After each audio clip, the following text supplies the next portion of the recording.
নমস্কার বন্ধুরা, আমার ইউটিউব চ্যানেলে সবাইকে স্বাগত। তো বন্ধুরা, আমরা এই ভিডিওতে আজকে জানতে পারবো যে ফরভার বিজনেসে 1200 বা 1500 বা 2000 টাকায় এই বিজনেসটা আমরা করতে পারবো কিনা।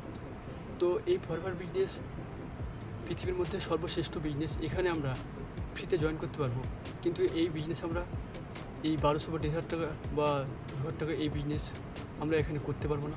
আমরা যদি এখানে বিজনেস করতে চাই তো আমাদেরকে এখানে হয় 5000 টাকা শপিং করে কেনাকাটা করে আমাদের আইডি অ্যাক্টিভেট হয়ে যাবে, না হয়তো 2C কমপ্লিট করে আমরা হোলসেল প্রাইস পেয়ে যাব। তো এই দুটো রকমভাবে এই বিজনেসটা আমরা করতে পারবো। একটা হচ্ছে 5000 টাকা শপিং করে, আর একটা হচ্ছে 2C কমপ্লিট করে। তো আপনারা যদি কোনো মানুষ বা কোনো সেমিনার বা কোনো ইউটিউবের মাধ্যমে দেখে থাকেন যে 1200 বা 2000 বা 1500 টাকা আপনি ফরওয়ার্ড বিজনেস সুযোগ দিচ্ছে, তো সেখান থেকে আপনি সতর্ক থাকবেন। তো এই ইনফরমেশান যদি আপনাদের ভালো লাগে তো আমার এই চ্যানেলটাকে লাইক করে সাবস্ক্রাইব করে নিও, সঙ্গে থাকিও। ধন্যবাদ।